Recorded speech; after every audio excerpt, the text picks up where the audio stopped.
Cocoa गिर गए।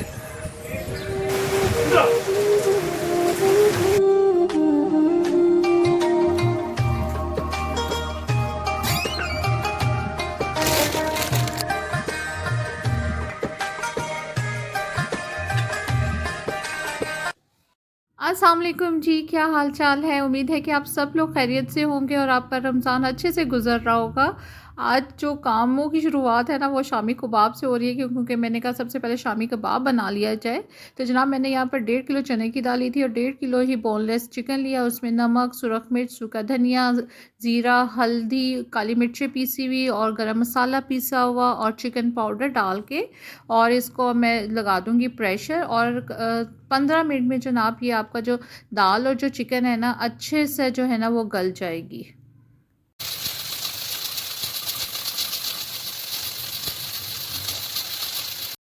मैं एक दिन सालन बनाती हूँ और मेरा 2 दिन निकल जाता है, क्योंकि सहरी में ही खाना होता है तो जनाब। और जिस दिन सालन बनाना होता है ना उस दिन काम ज़्यादा हो जाता है, तो फिर मेरी कोशिश होती है कि मैं अफ्तारी से पहले ही जो है ना सालन बना लूँ। तो यहाँ पर मैं कोफ्ते अंडे बनाने लगी हूँ। मैंने प्याज को लेके उसको ब्राउन कर लिया और उसके बाद मैंने लहसुन अदरक का पेस्ट डाल दिया और साथ टमाटरों का पेस्ट डाल के उसको भुना। और जब ऑयल सेपरेट और मसाला सेपरेट हो गया तो फिर उसमें मैंने नमक, सुरख मिर्च, सूखा धनिया, हल्दी, ज़ीरा डाल के इस मसाले को दोबारा से अच्छा सा भुना। और फिर उसमें मैंने थोड़ा सा जो है ना हंगाल डाल दिया, क्योंकि अब इसके अंदर मैंने कोफ्ते डालने, अगर पानी नहीं डालूँगी तो वो फिर कोफ्ते मसाला जो है ना वो नीचे लगेगा। तो बस यहाँ पर कोफ्ते डालने के बाद आपने इसकी कोशिश करें कि इसके अंदर जो है ना चम्मच नहीं चलाएं। कोफ्तों की रेसिपी मैं आपको पहले दे चुकी हूँ, मैंने जब फ्रोज़न कोफ्ते बनाए थे फ्रीज़ करने के लिए, तो तब मैंने आप लोगों के साथ शेयर की थी। और आग इतनी आहिस्ता आ रही थी क्योंकि मौसम बाहर ख़राब हो रहा था। तो और रमज़ान के महीने में भी जो है ना गैस की बहुत ज़्यादा लोड शेडिंग हो रही है और खाना बनाना बहुत मुश्किल हो जाता है। तो जैसे ही आपके कोफ्ते थोड़े से फ्राई हो जाते हैं तो फिर उसमें मैंने पानी डाल दिया और उसको दोबारा से प्रेशर लगा दिया, क्योंकि गैस थोड़ी थी तो फिर मैंने कहा प्रेशर लगा देती हूँ, जल्दी कोफ्ते जो है ना वो गल जाएंगे। और यहाँ पर हमारे कोफ्ते थे ना वो गल गए थे और फिर मैंने इसमें उबले हुए अंडे डाल दिए और साथ इसमें मैंने हरा धनिया डाल दिया। और यहाँ पर आप चाहें तो गरम पिसा हुआ गरम मसाला भी डाल सकते हैं। तो जनाब हमारे मज़ेदार से जो कोफ्ते अंडे हैं ना वो भी बन के तैयार हो गए हैं। कोको गिर गए। अभी बाइक छलांग मारने की कोशिश कर रहा है। ये जिस दिन इसका दाव लगा ना इसे बाहर छलांग लगा देनी है।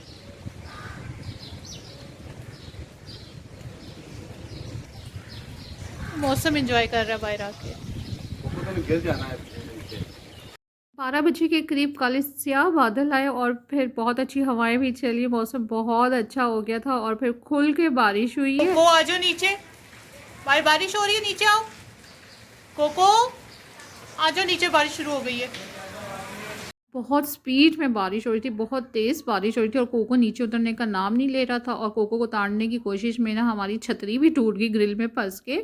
और फिर कोको को मैंने ही उतारा, मियाँ साहब को तो इतना गुस्सा चढ़ रहा था कि नीचे नहीं उतरा और इतनी शदीद बारिश हो रही है। फिर मैंने आखिरकार इसको जाके उतारा और फिर मैंने फ़ौरन इसको ड्रायर से खुश किया ताकि ये बीमार ना हो जाए। अगर ये बीमार हो गया ना तो फिर भी मसला था।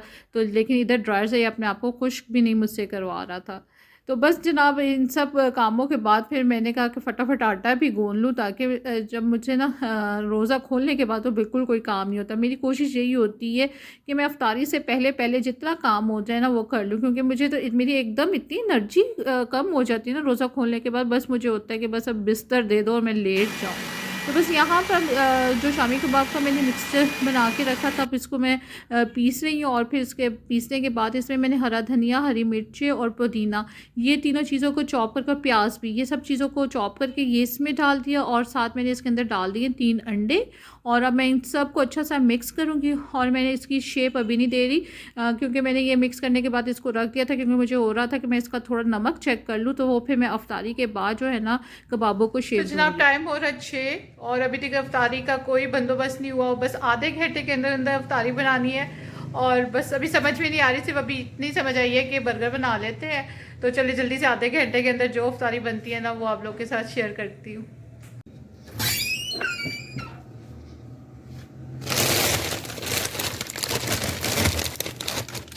ये भी अभी चाहिए, ये लो। आज घर में और भी बहुत से काम थे जिसकी वजह से अफ्तारी की तरफ तो ध्यान ही नहीं किया और टाइम की तरफ तो बिल्कुल भी ध्यान नहीं किया, और 6 बज गए थे तब मुझे एहसास हुआ कि यार अफ्तारी का टाइम तो बहुत करीब आ गया है।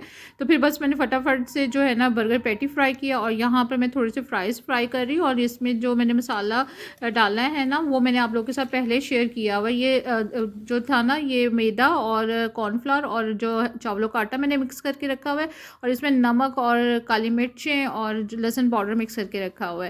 और बस जैसे ही बर्गर पैटी फ्राई हो गए तो फिर मैंने जो है ना ये फ्राइज़ इसमें डाल दी हैं, क्योंकि मैंने सोचा था कि ना जो बर्गर बनाऊंगी ना तो उसके साथ ही जो है ना फ्राइज़ उसके ऊपर ही रख दूंगी, वरना बड़ा मुश्किल होता है। इन दोनों बच्चे जो मेरे हैं ना ये फिर बाद में ये कहते हैं कि उसने फ़्राइज़ ज़्यादा खा ली, उसने फ़्राइज़ ज़्यादा खा ली है।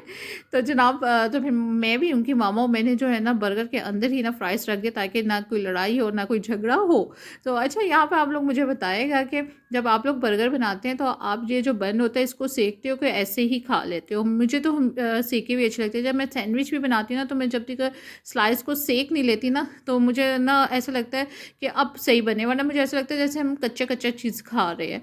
तो बस यहाँ पे बस मायो लगी और उसके बाद बर्गर सलाद पत्ता रखा, फिर बर्गर पैटी रखा, और फिर ऊपर मैंने फ्राइज़ रख दिया, और ऊपर मैंने इसको केचप लगा दी, और जल्दी से झटपट से जो है ना बच्चों को बर्गर बना के दे दिए। बर्गर बनाने के बाद जो दूसरा काम था ना वो था नगेट्स फ्राई करना, और बर्गर और फ्राइज़ और नगेट्स होना तो पूरा एक प्लेटर बन जाता है। इससे ये होता है कि आपका एक मुकम्मल हैवी मील बन गया और आपका पेट जो है ना वो फुल हो जाता है। तो बस मैंने नगेट्स फ्राई किए, और फिर उसके बाद जनाब अभी मैंने बनाने थे पकोड़े भी, क्योंकि पकोड़े का भी मिक्सर बना हुआ था कल का जो मैंने बैंगन और जो आलू को कट करके बनाना था ना, तो उसमें मैंने कल बैंगन के बनाए थे, आलू के मैंने बनाए नहीं थे। वो फिर मैंने उसी तरह पानी में आलू को भिगो के फ्रिज में रख दिया, तो बेसन भी मेरा पड़ा हुआ था। तो फिर मैंने जल्दी से जनाब ये जो है ना बैंगन के जो पकोड़े हैं ना उनको भी फ्राई कर लिया। अफ्तारी से पहले कोको को मुलाहिजा कीजिए कि क्या पुरसकून होके सो रहा है। क्या देखिए ज़रा किस तरह पुरसकून सो रहा है मेरा बच्चा। रोज़ा लगा हुआ है मेरे बच्चे को, इसलिए ऐसे उल्टा होके सोया हुआ है। शुक्र अल्हम्दुलिल्लाह आज की अफ्तार का दस्तरखान भी सज रहा है। अल्लाह ताला हम सब के दस्तरखान वसी करे और हम सब को हलाल रिज़्क अता करे।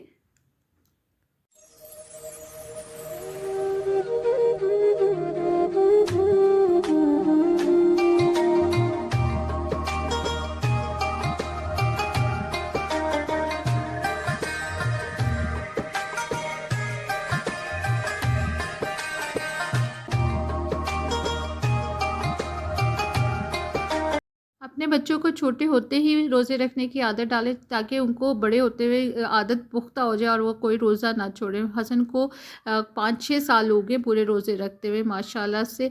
उम्मीद है कि आपको मेरी वीडियोस अच्छी लग रही होंगी।